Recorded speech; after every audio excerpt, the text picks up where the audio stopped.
Exodus chapter 33. The Lord said to Moses, "Get going, you and the people you brought up from the land of Egypt. Go up to the land I swore to give to Abraham, Isaac, and Jacob. I told them, I will give this land to your descendants, and I will send an angel before you to drive out the Canaanites, Amorites, Hittites, Perizzites, Hivites, and Jebusites. Go up to the land that flows with milk and honey, but I will not travel among you, for you are a stubborn and rebellious people. If I did, I would surely destroy you along the way." Remember, guys, that just in this previous chapter, we had gone from talking about Sabbath rest and they were entrusting Moses to go up and get these instructions from the Lord. And just in that amount of time, they turned to another god. They made a golden calf and worshipped it. And the Lord became angry with them and wanted to wipe them out. And Moses pleaded on their behalf. So he didn't. So we're seeing here that a tone has changed a bit, where he's still leading them to the promised land, but he's clearly making it known that he's not pleased with their behavior.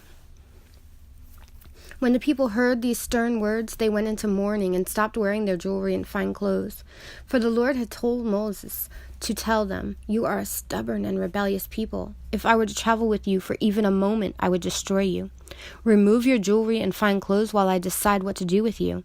So from the time they left Mount Sinai, the Israelites wore no jewelry or fine clothes. It was Moses' practice to take the tent of meeting and set it up some distance from the camp. Everyone who wanted to make a request of the Lord would go to the tent of meeting outside the camp. Whenever Moses went out to the tent of meeting, all the people would get up and stand in their entrances of their own tents. They would all watch Moses until he disappeared inside. As he went into the tent, the pillar of cloud would come down and hover at its entrance while the Lord spoke with Moses. When the people saw that the cloud standing at the entrance of the tent, they would stand and bow down in front of their own tent. Inside the tent of meeting, the Lord would speak to Moses face to face, as one speaks to a friend. Afterward, Moses would return to the camp, but the young man who assisted him, Joshua son of Nun, would remain behind in the tent of meeting. One day Moses said to the Lord, "You have been telling me, 'Take these people up to the promised land,' but you haven't told me whom you will send with me. You have told me I know you by name and I look favorably on you. If it is true that you look favorably on me, let me know your ways so I may understand you more fully and continue to enjoy your favor. And remember that this nation is your very own people." The Lord replied, "I will personally go with you, Moses, and I will give you rest. Everything will be fine for you." Then Moses said, If you don't personally go with us, don't make us leave this place. How will anyone know that you look favorably on me and on your people if you don't go with us? For your presence among us sets your people and me apart from all the other people of the earth." The Lord replied to Moses, "I will indeed do what you have asked, for I look favorably on you, and I know you by name." Moses responded, "Then show me your glorious presence." The Lord replied, "I will make all my goodness pass before you, and I will call out my name, Yahweh, before you. For I will show mercy to anyone I choose, and I will show compassion to anyone I choose. But you may not look directly at my face, for no one may see me and live." The Lord continued, "Look, stand near me on this rock. As my glorious presence passes by, I will hide you in the crevice of the rock and cover you with my hand until I have passed by. Then I will remove my hand and let you see me from behind, but my face will not be seen." Chapter 34. Then the Lord told Moses, "Chisel out 2 stone tablets like the first ones. I will write on them the same words that you have given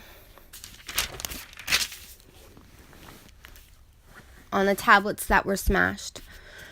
Be ready in the morning to climb up Mount Sinai and present yourself to me on the top of the mountain. No one else may come with you. In fact, no one is to appear anywhere on the mountain. Do not even let the flocks or herds graze near the mountain." So Moses chiseled out 2 tablets of stone like the first ones. Early in the morning he climbed Mount Sinai as the Lord commanded him, and he carried the 2 stone tablets in his hands. Then the Lord came down in a cloud and stood there with him, and he called out his own name, Yahweh. The Lord passed in front of Moses, calling out, Yahweh, the Lord, the God of compassion and mercy, I am slow to anger and filled with unfailing love and faithfulness. I lavish unfailing love to 1,000 generations. I forgive iniquity, rebellion, and sin, and I do not excuse the guilty. I lay the sins of the parents upon their children and their grandchildren. The entire family is affected, even children in the 3rd and 4th generations. Moses immediately threw himself to the ground and worshipped. And he said, O Lord, if it is true that I have found favor with you, then please travel with us. Yes, this is a stubborn and rebellious people, but please forgive our iniquity and our sin. Claim us as your own special possession. The Lord replied, Listen, I am making a covenant with you in the presence of all your people. I will perform miracles that have never been performed anywhere in all the earth or in any nation. And all the people around you will see the power of the Lord, the awesome power I will display for you. But listen carefully to everything I command you today. Then I will go ahead of you and drive out the Amorites, Canaanites, Hittites, Perizzites, Hivites, and Jebusites. Be very careful never to make a treaty with the people who live in the land where you are going. If you do, you will follow their evil ways and be trapped. Instead, you must break down their pagan altars, smash their sacred pillars, and cut down their Asherah poles. You must worship no other gods, for the Lord, whose very name is jealous, is a God who is jealous about his relationship with you. You must not make a treaty of any kind with the people living in the land. They lust after their gods, offering sacrifices to them. They will invite you to join them in their sacrificial meals, and you will go with them. Then you will accept their daughters who sacrifice to other gods as wives for your sons, and they will seduce your sons to commit adultery against me by worshiping other gods. You must not make any gods of molten metal for yourself. You must celebrate the festival of unleavened bread for 7 days. That bread you must eat must be made without yeast, just as I commanded you. Celebrate this festival annually at the appointed time in early spring in the month of Abib. For that is the anniversary of your departure from Egypt. The firstborn of every animal belongs to me, including the firstborn males from your herds of cattle and your flocks of sheep and goat. A firstborn donkey may be brought back from the Lord by presenting a lamb or young goat in its place.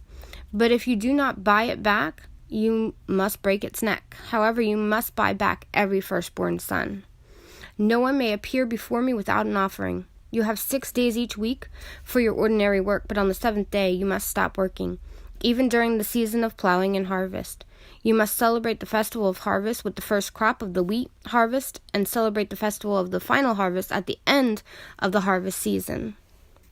3 times each year, every man in Israel must appear before the sovereign, the Lord, the God of Israel. I will drive out the other nations ahead of you and expand your territory, so no one will covet and conquer your land while you appear before the Lord your God 3 times each year. You must not offer the blood of my sacrificial offerings together with any baked goods containing yeast, and none of the meat of the Passover sacrifices may be kept over until the next morning. As you harvest your crops, bring the very best of the first crops to the house of the Lord your God. You must not cook a young goat in its mother's milk. Then the Lord said to Moses, Write down all these instructions, for they represent the terms of the covenant I am making with you and with Israel. Moses remained there on the mountain with the Lord 40 days and 40 nights. In all that time he ate no bread and drank no water, and the Lord wrote the terms of the covenant, the 10 Commandments, on the stone tablets. I think that's kind of interesting to note that in verse 28 there, it says that he remained on that mountain for 40 days and 40 nights with the Lord. And later in the New Testament, we see how Jesus was in the wilderness for 40 days and 40 nights without bread or water as well. When Moses came down Mount Sinai carrying the 2 stone tablets inscribed with the terms of the covenant, he wasn't aware that his face had become radiant because he had spoken to the Lord. So when Aaron and the people of Israel saw the radiance of Moses' face, they were afraid to come near him. But Moses called out to them and asked Aaron and all the elders of the community to come over, and he talked with them. Then all the people of Israel approached him, and Moses gave them all the instructions the Lord had given him on Mount Sinai. When Moses finished speaking with them, he covered his face with a veil. But whenever he went into the tent of the meeting to speak with the Lord, he would remove the veil until he came out again. Then he would give the people whatever instruction the Lord had given him. And the people of Israel would see the radiant glow on his face. So he would put the veil over his face until he returned to speak with the Lord.